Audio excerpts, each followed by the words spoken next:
Welcome back to The Explainer. Today, we're diving straight into a story that literally shook the gaming world to its core. We're going to unpack the stark, kind of mind-blowing contrast between the massive commercial success of gaming titan Activision Blizzard and the historic legal and cultural reckoning that hit them like a freight train.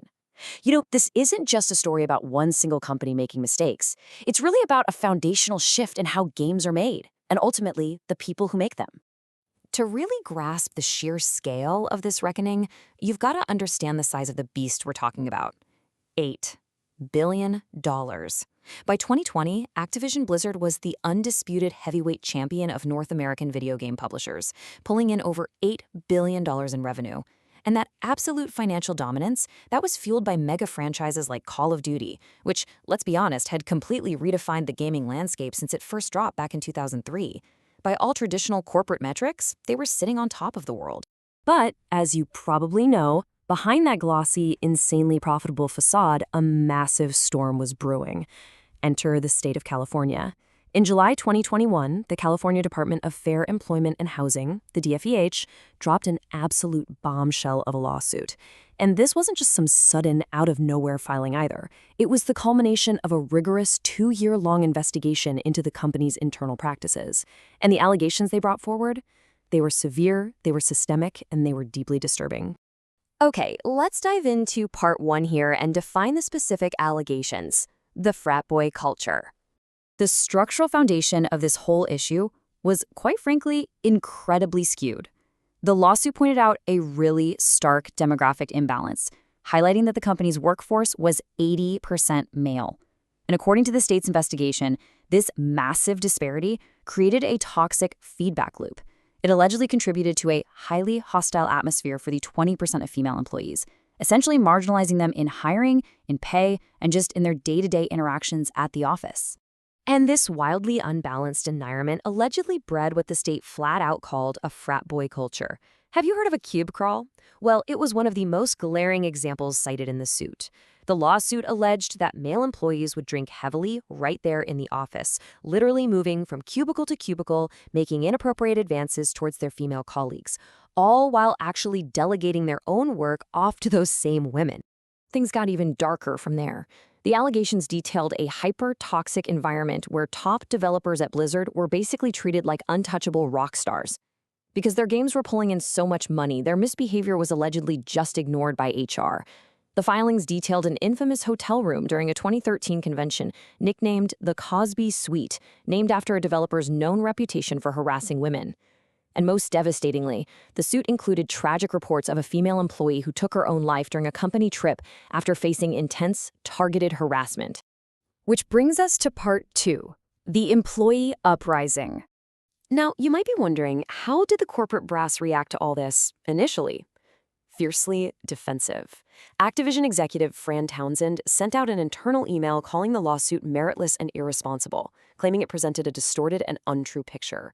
Interestingly, we later learned through some great reporting that CEO Bobby Kotick actually drafted that email himself. Unsurprisingly, this wildly dismissive tone immediately sparked absolute outrage among the staff. They felt their actual lived experiences were just being erased. Well, the sheer scale of the internal backlash to that email was totally unprecedented. In direct response to management basically waving away the claims, over 2,600 of the company's 9,500 employees signed an open letter. I mean, think about that. That is more than a quarter of the entire global workforce going on the record, putting their names on a document, demanding the company take these allegations seriously and enact real systemic changes. From there, things escalated at absolute breakneck speed. Just looking at how the summer of 2021 played out, it's wild. It goes from the initial lawsuit right into those dismissive executive emails, which then directly triggered a massive employee walkout on July 28th. The pressure inside the building became so intense that by early August, Blizzard's president, J. Allen Brack, who was actually named in the state's lawsuit, stepped down and left the company entirely. So the workers got organized. They formed the ABK Workers Alliance to demand concrete changes, like putting an end to forced arbitration in their employment contracts. But tensions absolutely skyrocketed again when management decided to hire the law firm WilmerHale to conduct an internal review. Employees immediately threw up red flags, pointing out that WilmerHale was really well known for its anti-union messaging and tactics. To the workers, this signaled that the company was gearing up for a brutal fight, rather than, actually collaborating to fix the culture. And that leads right into Section 3, the corporate and legal fallout. Because suddenly, Activision Blizzard was taking fire from literally all sides. The Federal Equal Employment Opportunity Commission stepped in, resulting in an $18 million settlement. The SEC launched their own investigation and slapped her with a $35 million fine for a lack of internal reporting controls. And finally, years later in 2023, that original DFEH lawsuit was settled for $54 million. But here's a absolutely critical detail you can't miss. The final settlement was reached without Activision Blizzard ever officially admitting to widespread or systemic harassment. But wait, because before any of those settlements were even finalized, the plot thickened in a major way. In November 2021, the Wall Street Journal dropped a massive investigative report. They claimed that CEO Bobby Kotick was actually aware of the misconduct, including some really severe allegations like assault, for years, but had failed to inform the board of directors or the shareholders. This revelation was like throwing gasoline on a fire. It led to even more walkouts and really intense demands from shareholders for Kotick's immediate resignation. Which brings us to our final act, Section 4, the industry ripple effect. The external fallout here was incredibly swift, and it was severe. We're talking major corporate sponsors, big names like T-Mobile and Coca-Cola, running for the hills and fleeing Activision's highly lucrative esports leagues. Even inside the games themselves, changes had to be made. The famous Overwatch character McCreel was completely renamed to Cassidy because his original namesake was one of the developers heavily implicated in that Cosby Suite situation. Plus, workers at other massive rival studios, like Ubisoft, started publishing open letters expressing solidarity. It became crystal clear that this wasn't just an Activision problem, it was an industry-wide cultural crisis. But all this unrest also catalyzed something totally historic on the labor front. When Activision laid off a dozen contracted QA testers at their Raven software studio right in the middle of all this tension, it backfired spectacularly. The remaining testers went on strike, they formed the Game Workers Alliance, and they actually successfully voted to unionize. They became the very first recognized union at a major AAA video game company in North America. Just a truly historic labor milestone born directly out of this massive crisis. Then, amidst the plunging stock prices, the internal chaos, and this mounting cultural nightmare, we got an absolute blockbuster financial twist.